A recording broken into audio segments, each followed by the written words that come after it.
Anger has gripped the entire country over the rape and murder of Telangana vet, and today the police has shot down and killed all the 4 accused in the case in an encounter.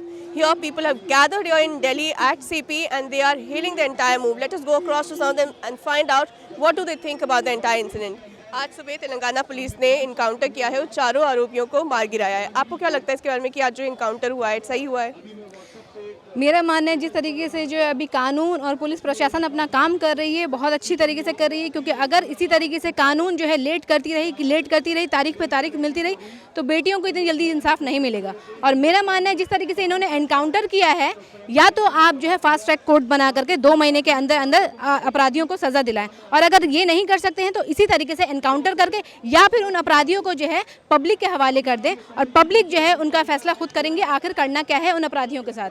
आपको क्या लगता है कि जो पूरा आज encounter की घटना हुई है कहीं ना कहीं लॉ अपने हाथ में लिया गया है, लेकिन सारे रेप केसेस में तो एनकाउंटर नहीं हो सकता, तो अब लगता है कि कहीं ना कहीं ये सोल्यूशन है प्रॉब्लम का सोल्यूशन है या नहीं है उससे वो शायद मैं नहीं कह पाऊँगी, क्योंकि प्रॉब्लम का सोल्यूशन एक्चुअली नहीं है। लेकिन अगर सरकारें इतनी चुस्त होती, न्याय व्यवस्था इतनी ठोस होती, इतनी हार्शनेस उनके अंदर होती कि इस तरह के केस में, क्योंकि 7 साल हम निर्भया के लिए भी इंसाफ मांग रहे हैं, 10 दिन बाद 16 दिसंबर आ रही है और अभी भी हम इस पे बैठे हैं कि हो सकता है कि कुछ इंसाफ हो जाए। फांसी आज तक नहीं हुई है। और सबसे बड़ी बात क्या थी, जो सबसे ख़राब उसमें जो चीज़ निकल के आई वो ये थी कि जो 16 साल का जुवेनाइल था इस केस में जो कल्प्रिट था उसको कोर्ट ने जुवेनाइल मान के उसको सिलाई मशीन देके आपने समाज में वापस छोड़ दिया। आप उसको मतलब आपने जो उसने किया उसके लिए उसकी कोई सज़ा नहीं थी। छोटा बच्चा होमवर्क करके नहीं ले जाता ना, तो पुलिस जब क्लास की टीचर मारती है ना तो 4-5 नहीं मारती है, वो ये नहीं देखती उस बच्चे को किस तरह से लग रही है, वो उसको सज़ा देती है। तो 16 साल का बच्चा इस जो बलात्कार करने का अधिकारी था तो वो कम से कम अपनी उस सज़ा का भी अधिकारी था जो 32 साल 30 साल के आदमी को भी मिलती। आपको क्या लगता है कि जैसे इस केस में हुआ है कि आज सुबह इनकाउंटर हुआ है, हर केस में तो इनकाउंटर पॉसिबल भी नहीं है, तो वुमेन सिक्योरिटी को लेकर के क्या ऐसे कदम उठाने चाहिए?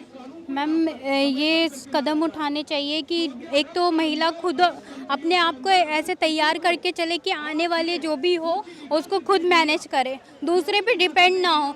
हर कोई ये जैसे महिलाओं ये भी पुलिस वाली भी हैं, इनको भी ट्रेनिंग दी जाती है, हमें भी अपने घर में ट्रेनिंग लेके चलनी चाहिए कि कोई भी ऐसे दरिंदे आए ना तो उनका सामना करने के लिए हम दूसरे पे डिपेंड नहीं हो, हम उनको खुद उनका मुंह काला करें और उनको वहीं से भगाएं।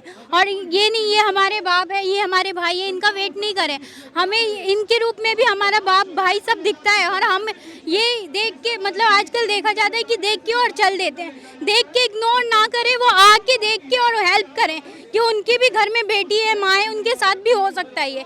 तो आप आज यहाँ पे आप लोग सब इकट्ठे हुए हैं, क्यों इकट्ठे हुए हैं?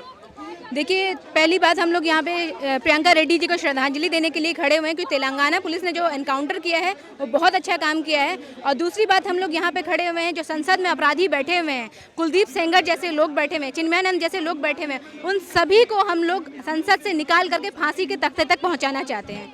धन्यवाद। So as you can see, the people are very angry about the current situation in the country, and they've come here to pay respect to the Telangana rape victim, and they've hailed the entire encounter that has took place in the morning today. With camera person Furkan, Anupati Gaur for One India.